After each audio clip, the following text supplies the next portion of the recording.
Okay, so in this video I am going to explain the algebraic method, how to solve the linear programming problem by applying the algebraic method. Very simple. And now going to see the approach, how to solve the problem. Max z is equal to 3x1 plus 4x2 subject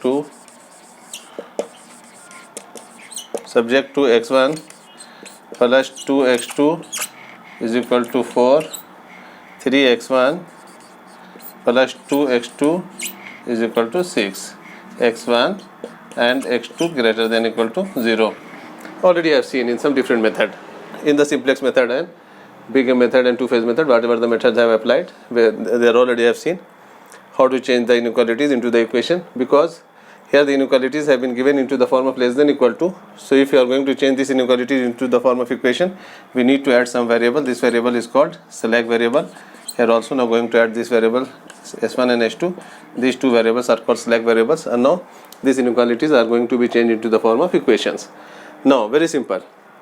So these variables, new variables have introduced s1 and s2.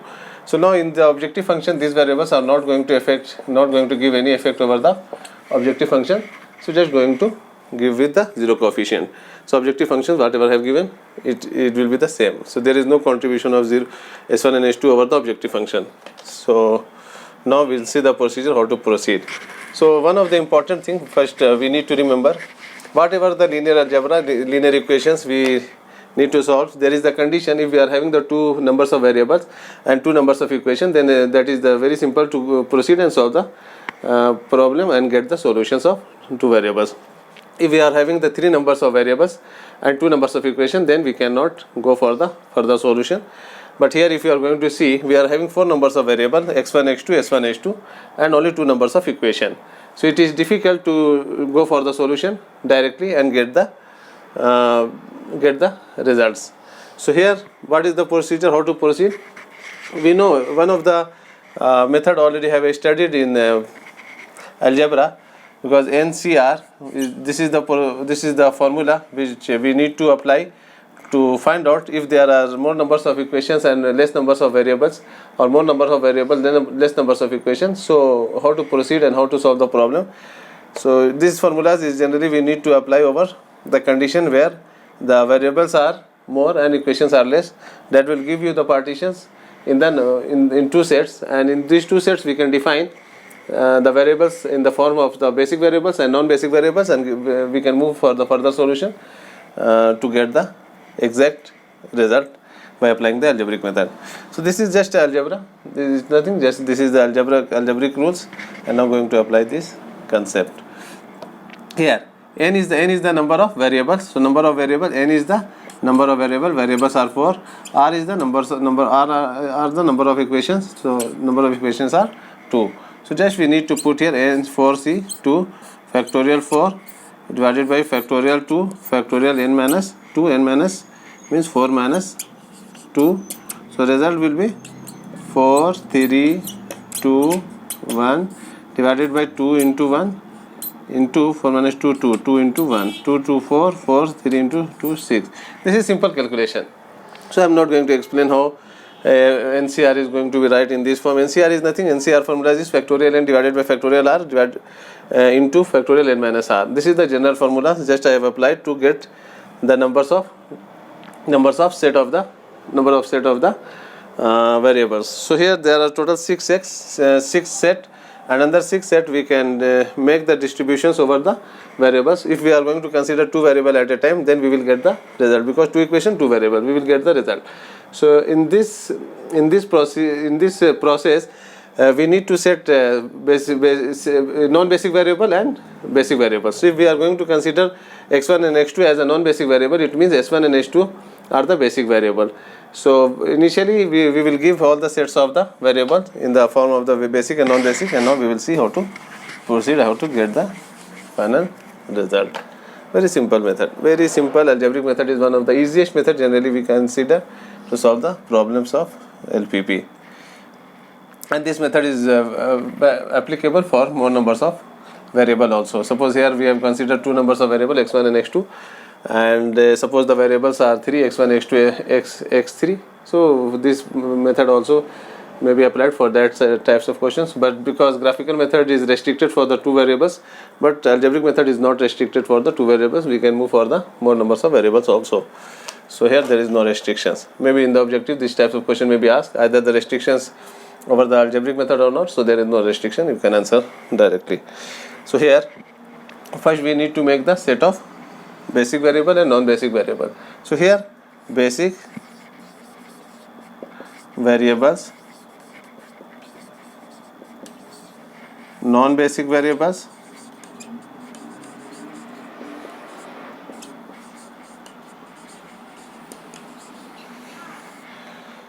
then results of basic variables,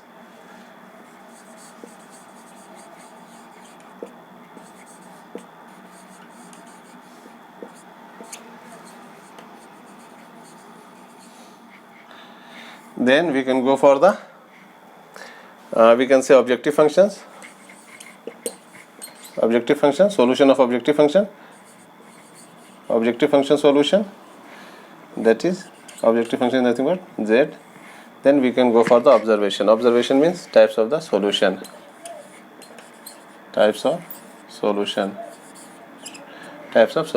either feasible, infeasible, unbounded, or whatever the different types of solution. Just we will see here which types of solution is going to exist. Very simple. So here there are four variables, x1, x2, s1, s2. Now if we are going to consider x1 and x2 as a non-basic, just write here x1 and x2 as a non-basic. So which variables now left? s1 and s2. So s1 and s2 will be the basic variable.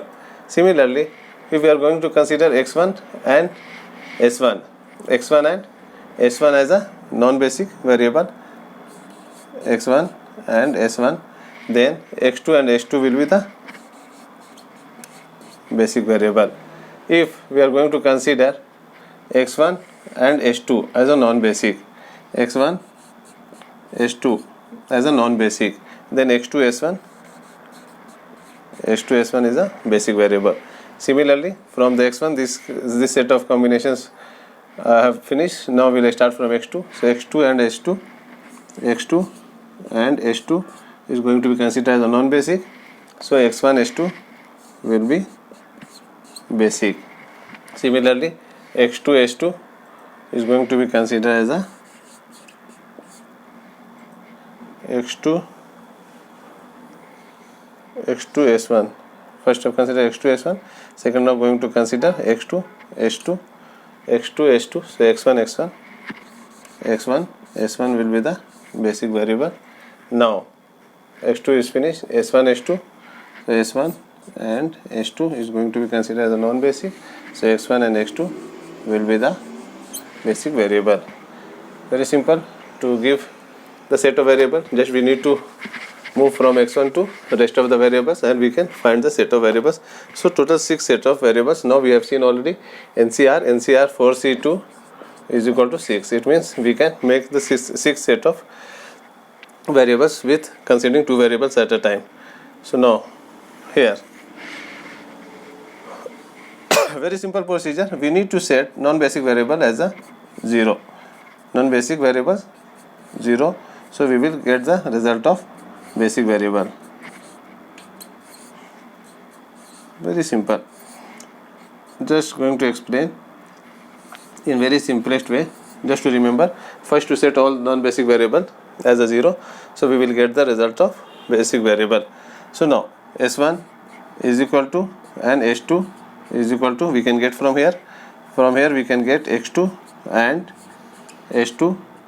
So just copy all these, so it will be easy for us to write the value simply here. x1 s2 x1 s1 x1 x2.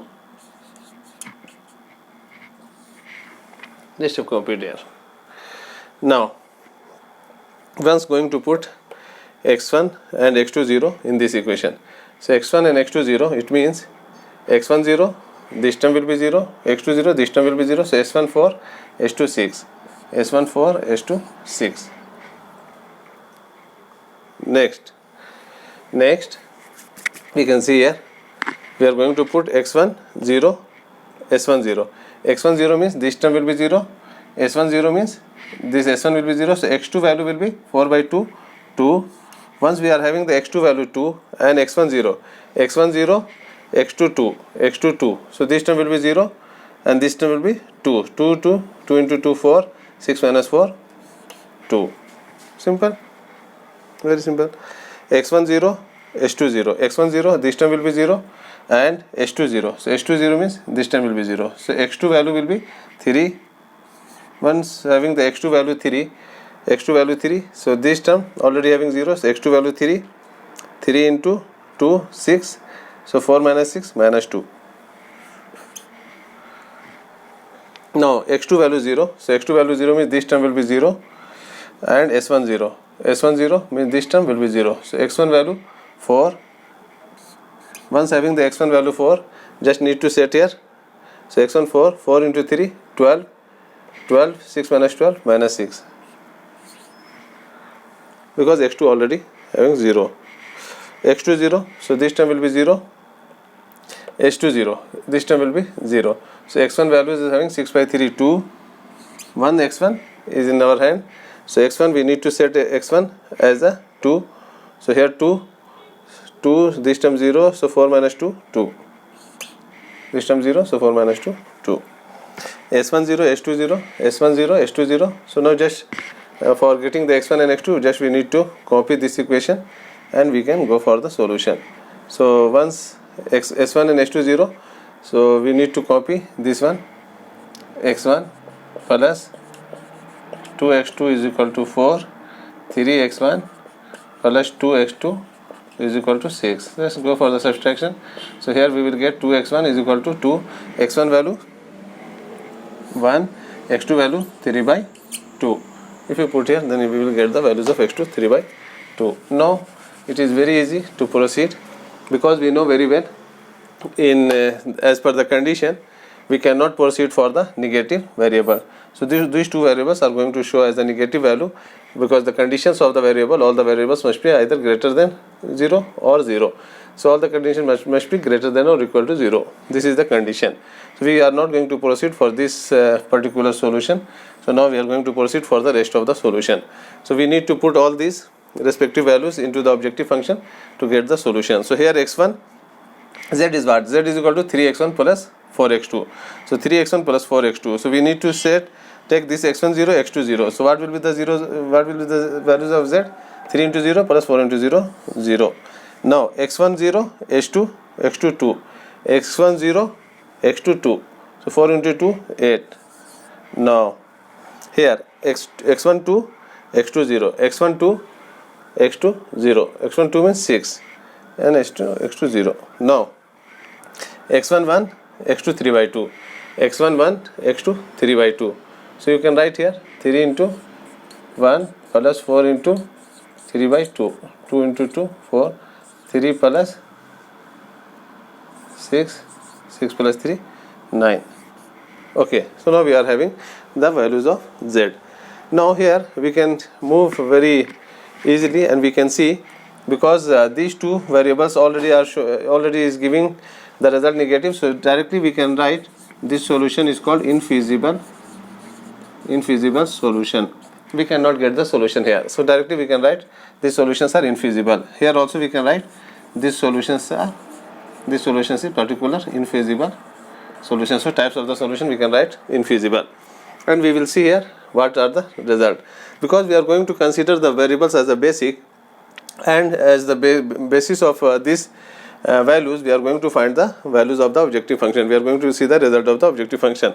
So now whatever the basis we are going to fix and non-basic is going to fix as a 0, and we are going to get the basic variables result. So according to this we can see what are the basic feasible solutions. So here we can say this solution is called basic feasible solution. Similarly here also this one is going to give the basic feasible solution, Here also basic feasible,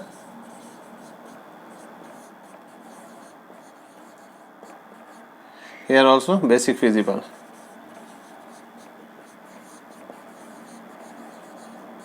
Basic feasible. So how we can say which result is going to give the final result, because the question is of maximization type, and out of all these values 9 is going to give the maximum value. So we can say this is the basic with optimal solution. Basic variable, basic feasible with optimal solution. So now this is basic variable with optimal solution, means x1 value is 1, x1 value 1, x2 value 3/2, and z maximum is equal to 9. So this is the answer of this particular question. So very simple to proceed, because it is just algebraic approach, and here just you need to give the partition in between the basic and non-basic, how many sets of basic variables, how many sets of the non-basic variables we are going to be considered, because at a time we can solve only 2 variables. So we need to go for the 2 variables in the sense total numbers of variables are 4 and set of equations are 2. So we can set 4C2. So whatever we are going to see here, the numbers of equation, it will going to give the partition in between these two, basic and non-basic, with the numbers of variables. So at all the times we are going to consider 2 variables at a time, and we are going to find the rest of the variables by applying these values over the equation. So inequalities have got changed into the form of equations, and now we are going to put all these values into the equation, and we can get the respective values, and in this way we can find the solution. So it is very easy. If you are going to compare with the algebraic with the graphical method, you can see there are 4 respective corner points. So here also you are going to get the 4 respective corner points, because these 2 are going to show the infeasible. It means these results 0, 8, 6, 9 is going to show you the 4 different corner points. So graphical method and algebraic methods, generally if you are going to solve, you will get these types of solution, and you may compare how many numbers of corner points you are going to get, because in graphical method we cannot get the infeasible solution, because we only focus over the corner points, and we need to find the solution at the corner point solution, and all the solutions at the corner point generally we consider as a basic feasible solution. So here also we are going to write the basic feasible solution. So all these in the graphical method we can consider corner point, and here we can consider all the positive results of the objective functions solutions. So now in this way we can proceed. I think you have got understood the concept, and I hope you will do the practice over some numbers of the questions, so you will be confident over the questions, how to proceed and how to get the solutions. So it is very simple method, so you can take some numbers of question and you can solve the problem. So okay, thank you very much.